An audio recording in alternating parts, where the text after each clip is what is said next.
So what are the membership qualifications of the Judicial Department?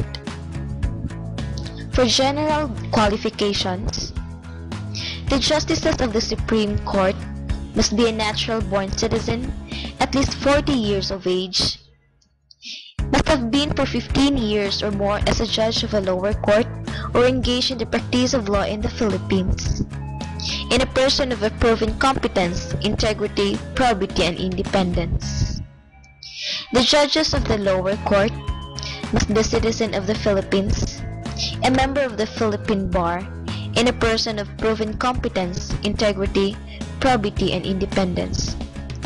For specific qualifications for the lower courts, the regional trial court judges must be a citizen of the Philippines, at least 35 years old, must have at least 5 years in the practice of law in the Philippines or has held public office in the Philippines, and is a person of a proven competence, integrity, probity, and independence.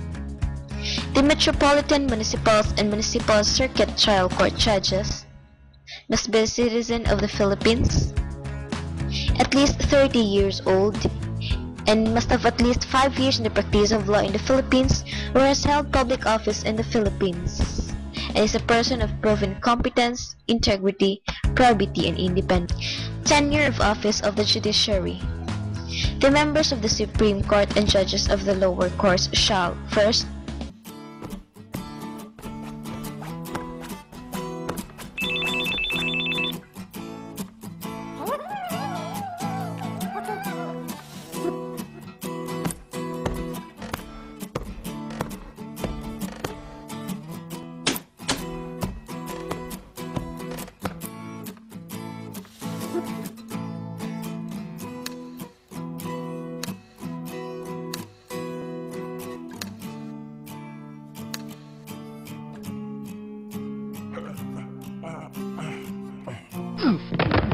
and must continue their office until dismissed by a member of Supreme Court when a probable cause.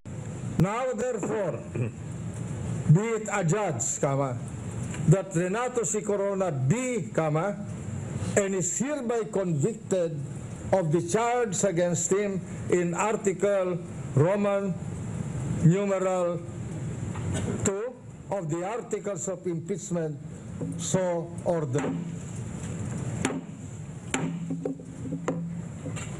What are the primary duties and functions of the judiciary members?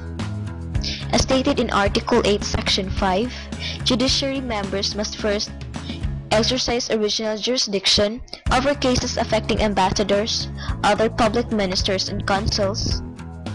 Second, review, revise, reverse, modify, or affirm on appeal of certiorari. Judges of lower courts to other station as public assigned temporarily interest may require. Order a change in venue or place of trial to avoid a miscarriage of justice. Finally getting their day in court, after 5 months in jail without a hearing. The space is cramped, but the job gets done. Case closed, this inmate is now free to go home. This has really helped, and I'm very grateful things were resolved quickly.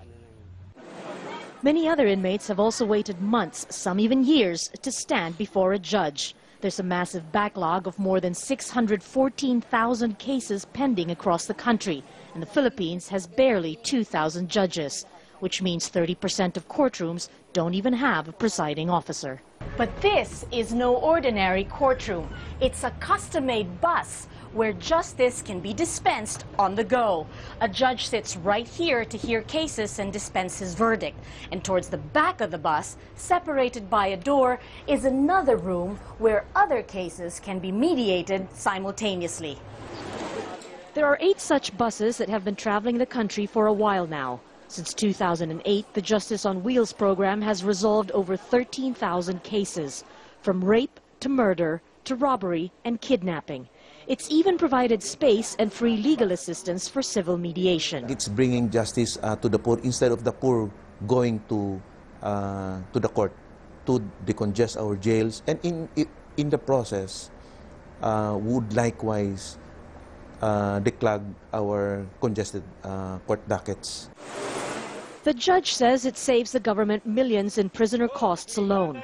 Local jails are notoriously overcrowded, but almost 7,000 inmates have been released after hearings in a mobile courtroom. Knowing the Supreme Court is watching closely has prodded lower court judges to move faster, with one judge even resolving cases out on the parking lot when her allotted time on the bus was done. Another day is over and it's on to the next location. There's still a long way to go before justice is regularly handed down in a timely manner. But the judges believe these buses are a move in the right direction. Margo Ortigas, Al Jazeera, Manila.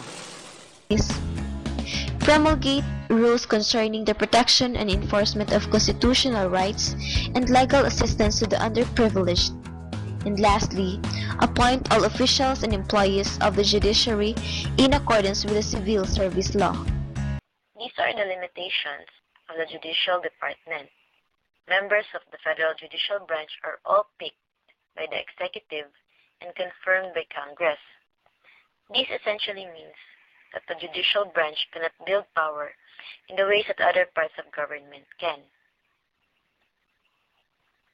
Next is that courts only interpret laws and can only interpret laws that are brought into court. Congress can write any law it feels like, but the court cannot choose which issues to deal with.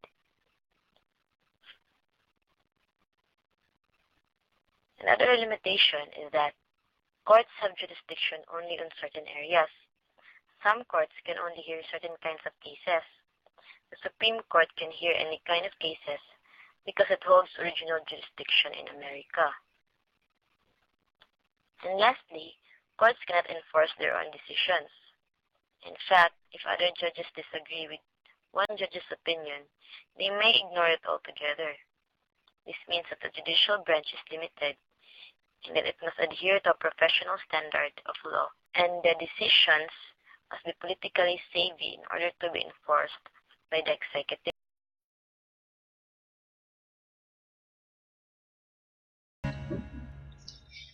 Judicial Department also possess judiciary independence.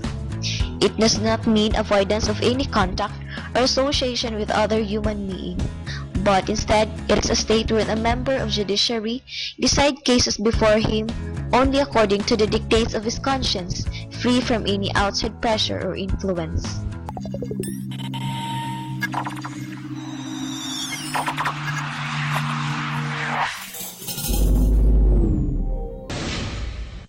Ako si Maria Lourdes Punzalan Aranal Sereno, na ipinilaga sa katungkulan bilang punong mahistrado ng katas nang walang anumang pasubali o hangaring umiwas. Kasi hanawa ko ng Diyos. Congratulations, Chief Justice. Maraming salamat. Raised our hope on this Lady of Justice.